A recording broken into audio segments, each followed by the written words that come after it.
세상에 숨길 수 있는 것이 없다라고 얘기합니다.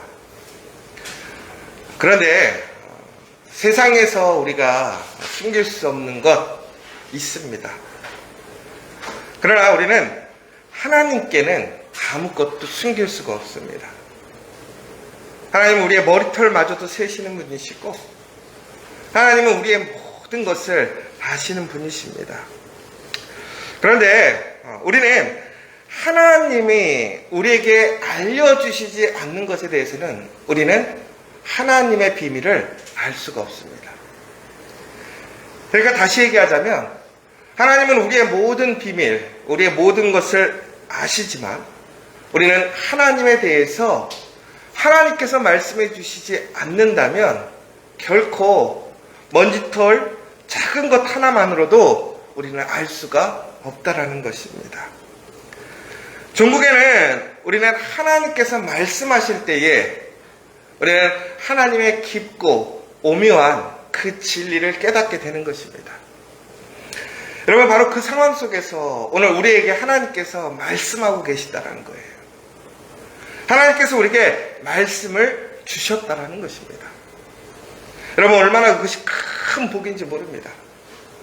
우리가 하나님의 생각을 알고 하나님의 그 계획을 안다면 우리는 아마도 세상에서 그 어떤 사람보다도 가장 복 있는 사람이고 하나님의 그 축복의 그 현장에 있다라는 사실을 기억하시기 바랍니다.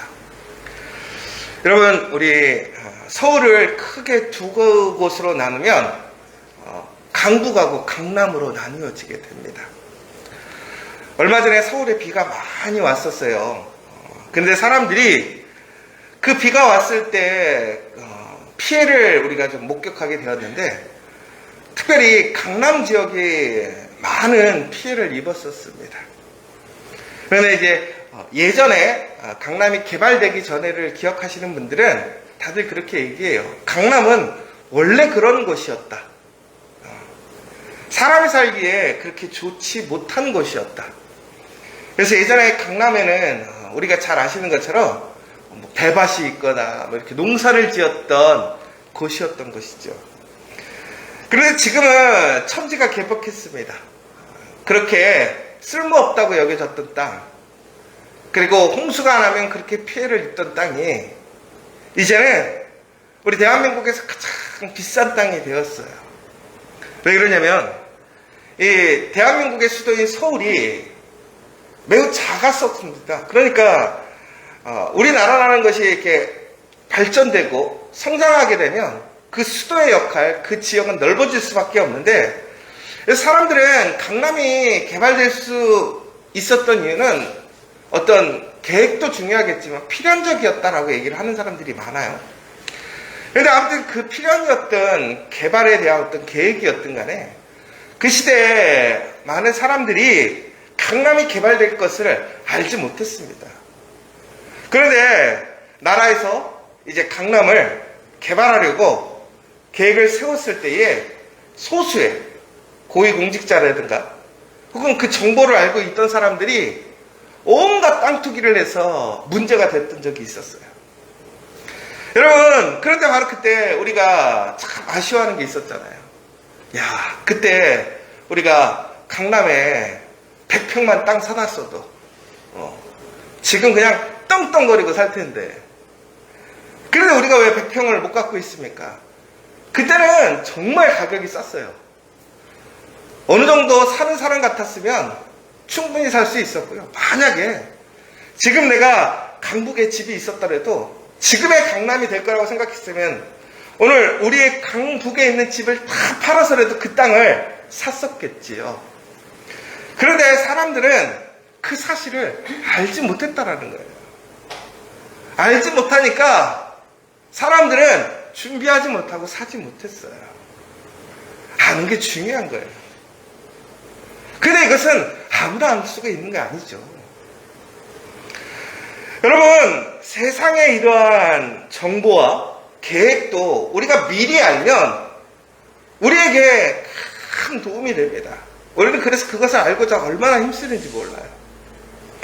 그런데 오늘 말씀을 보니까요, 하나님께서 아브라함에게 하나님의 계획을 말씀해 주시더라는 거예요. 여러분, 그것이 심판이 되었던, 복이 되었던, 하나님께서는 아브라함에게 모든 것을 숨기지 않고 알려주시더라는 거예요. 여러분, 오늘 그 사실을 기억하세요. 하나님은 하나님의 자녀들에게 숨김없이 하나님의 계획을 알려주신다라는 사실이에요. 여러분, 그게 복이고 은혜임을 기억하십시오.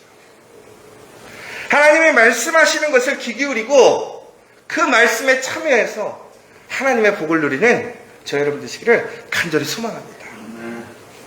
여러분, 그런데 오늘 하나님께서 아브라함에게 말씀하실 때에 우리가 한 가지 주목해야 될 것이 있어요. 바로 소돔과 고모라가 이제 죄가 관영해서 하나님의 그 천사들이 그곳에 가서 그곳이 얼마나 죄로 물들어 있는지를 이제 감찰하러 가겠다라고 아브라함에게 얘기를 하고 있습니다. 그런데 바로 그때 아브라함은 그 천사들을 말리지 않고 그 천사들이 소돔과 고모라의 현장 답사하러 간 것이죠. 그런데 그곳을 따라가지 않고 그 자리에 남아 있습니다. 왜 그렇습니까? 롯을 구해야 한다면 소돔과 고모라로 가야 되는 거 아니에요? 예전에 롯이 전쟁을 통해서 포로가 되었을 때에 아브라함은 그의 모든 가족들과 군인들을 이끌고 가서 롯을 구해줬단 말이에요. 오늘 하나님께서 소돔과 고모라가 죄가 관영해서 그것을 살피러 가신다라는 얘기는 바로 전제가 뭐냐면 바로 그곳에 죄가 있다면 그것을 어떻게 하시겠다라는 거예요. 심판하시겠다라는 거예요. 왜? 하나님 거룩하신 분이에요. 하나님은 결코 죄와 함께 하지 않는 분이라는 거죠. 그런데 오늘 아브라함은요, 롯을 구하러 롯에게 가지 않고 오늘 그 자리에 남아있다라는 거예요. 왜 그렇습니까? 바로 그 자리에 하나님과 함께하고 있었기 때문에. 지금 문제의 자리, 문제가 생기는 자리는 아브라함이 살고 있는 자리가 아니에요. 그런데 아브라함이 그 자리에서 그 문제를 해결하려고 해요. 어떻게? 하나님과 단판 짓고 있는 거예요. 여러분, 우리에게 많은 문제들이 있어요. 그럼 그 문제가 생겼을 때 그 문제의 자리로 가야 돼요. 그러나 그거보다 먼저인 것이 뭔지 아십니까? 진정으로 그 문제를 해결하길 원한다면 그 문제를 쫓아가고 그 자리로 가는 것보다도 먼저 오늘 내 삶의 자리에서, 내 자리에서 하나님을 통해서 하나님과 결판을 내야 된다는 거예요. 우리가 기도하러 갈 때요, 그런 얘기 하잖아요. 기도원에도 가고 어떤 특별한 자리를 찾으려고 해요. 아니에요. 하나님이 여러분과 함께 하시고 오늘 우리의 삶의 자리에 함께 하신다는 거 여러분 기억하셔야 돼요. 그러면 우리가 해야 할 일은 바로 우리의 삶의 자리, 내가 살아가고 있는 이 자리를 바로 기도의 자리, 하나님과 만나는 자리, 하나님께 간구하는 자리로 바꿔야 한다는 거예요. 여러분, 지금 오늘 이 새벽 예배에 오늘 교회 이 자리에 나와서 기도하시는 분들도 있고, 지금 많은 분들은 온라인을 통해서 여러분들의 그 가정의 자리에서 기도하고 계실 거예요. 여러분, 그러나 단순히 우리가 그 자리에서 일어나서 새벽 예배에 참여하는 것이 중요한 것이 아니에요. 여러분, 오늘 그 자리가 여러분의 그 문제의 해결의 자리가 되게끔 바꿔야 한다는 거예요. 그러려면 어떻게 해야 됩니까? 오늘 하나님을 붙들어야 돼요. 하나님께 간구해야 돼요. 하나님께 기도해야 한다는 거예요. 그러면 바로 그 자리가 우리의 삶에 엮여있는 그 모든 문제들, 발생할 그 문제들, 그것들을 해결시킬 수 있는 놀라운 회복의 자리, 구하는 자리가 될 수 있다는 거예요. 사랑하는 여러분, 저는 우리 커피아 교회 성도님들의 가정, 그리고 일터, 특별히 우리 커피아 교회가 바로 그런 살리는 자리가 되기를 간절히 소망합니다. 오늘 아브라함은 하나님 앞에서 간구하고 있어요. 하나님, 혹시 그곳에 의인이 있다면 의인도 함께 뭘 하시겠습니까? 여러분, 여기서 아주 중요한 포인트가 있어요. 뭐라고 되어 있냐면, 아브라함은 계속해서 하나님께 이렇게 요청하고 있어요. 하나님, 의인을 악인과 함께 죽이시는 것은 부당합니다. 의인과 악인을 같이 하심도 부당하다라고 강권하면서 이제 그곳에 의인 50명, 하나님의 믿음의 사람 50명이 있다면 그것을 심판하겠느냐라는 거예요. 그래서 하나님께서는 어떻게 하십니까? 그래, 50명만 있다면 내가 심판하지 않게 라고 얘기를 하시는 거예요. 근데 여러분, 50명의 숫자를 한번 좀 생각했으면 좋겠어요. 왜 50명이라고 얘기를 했을까? 저는 정확하게는 모르겠지만 11조가 아니었을까 생각해요. 이게 무슨 얘기냐면, 여러분, 아브라함에게 그때 훈련된 군사가 300명 정도 있었어요. 그쵸? 그러면 그 가족들의 가솔이 있을 거 아니에요. 그러면 최소한 2배 이상은 될 거란 말이에요. 그럼 600명 이상은 될 거란 말이죠. 그럼 저는 오늘 롯에게 있는 가속이 최소한 그만큼 되지 않았을 거라는 거예요. 500명 정도. 그럼 500명에서 50명이면 10분의 1. 그럼 최소하게 얘기하자면 우리가 그런 얘기 하거든요. 새벽 기도가 몇 명이 오느냐라고 하면 11조가 나온다고 해요. 그 교회에.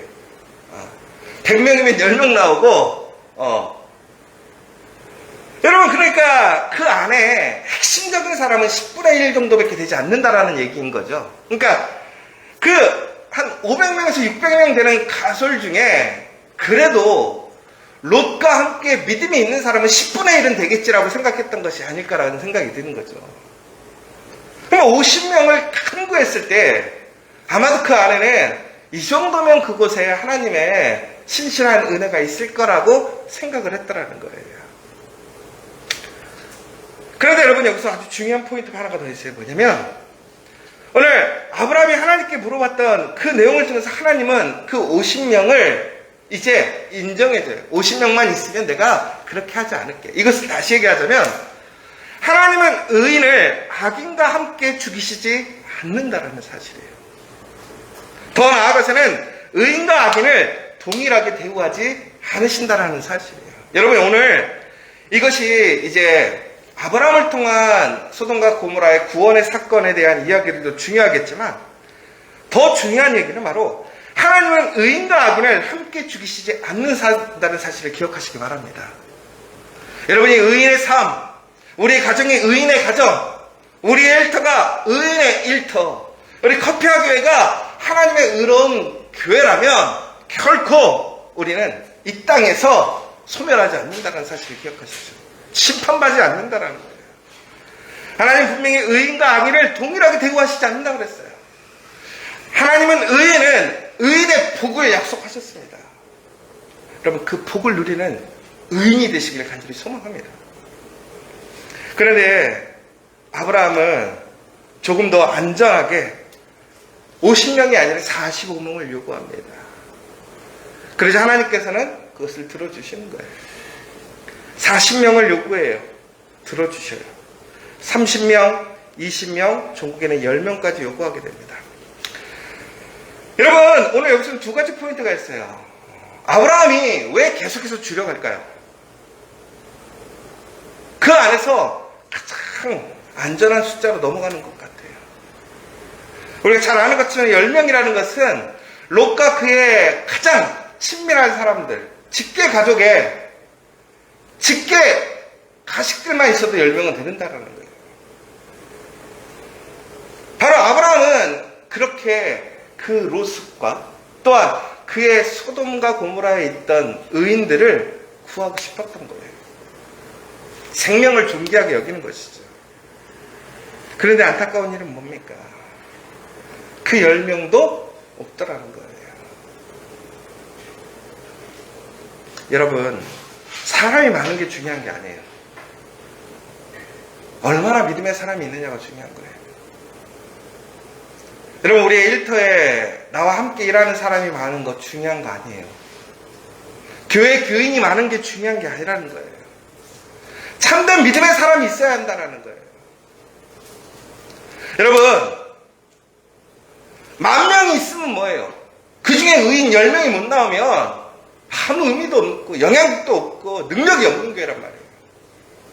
그런데 여러분, 비록 10명이 다니는 교회지만 10명이 모두 다 의인이라면 그 교회와 그 가정과의 일터는 차원이 다른 거예요. 여러분, 정말로 하나님의 은혜 안에 있는 능력이 있는 살아나는 그러한 가정과 일터, 공동체가 되기를 원하십니까? 내 옆에 있는 사람부터 변화시키기를 원하십시오. 하나님을 고백하고 하나님 안에 있는 사람이 되게 하라는 거예요. 오늘 그 10명을 생각하면서 저는 이렇게 생각했어요. 제가 오늘 그저께 카톡을 보냈는데 9월 세이브 9 보셨어요? 그게 무슨 내용인지 아세요? 9월에는 살리고 하는 거예요.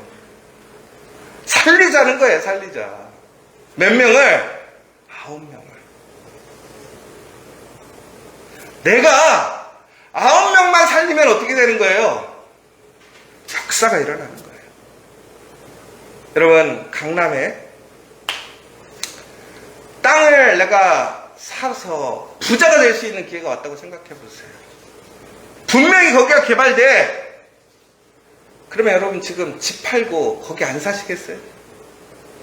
여러분, 제가 여러분에게 정말 확실한 정보를 가지고 거기 사면 10배가 된다고, 나를 믿으라고, 나 책임진다고 하면 여러분들 그렇게 안 바꾸시겠어요? 10배가 된다고 한다면 여러분이 9명만 살리면요 역사가 일어나요. 살리는 역사가 일어나고 살아나는 역사가 일어나요. 변화의 역사가 일어나고 하나님의 부흥의 역사가 일어나고 승리하는 역사가 일어난다는 거예요. 여러분, 우리 9월에는 정말 살려서 하나님의 그 은혜 안에 있는 저 여러분 되시기를 간절히 소망합니다. 여러분, 오늘 이야기는 참 안타까운 얘기예요. 그 많은 사람 중에 9명이 없었다는 거예요. 롯은 하나님과 함께 동행했던 사람이고 아브라함과 함께 동행했던 사람이고 하나님의 복을 받았던 사람이에요.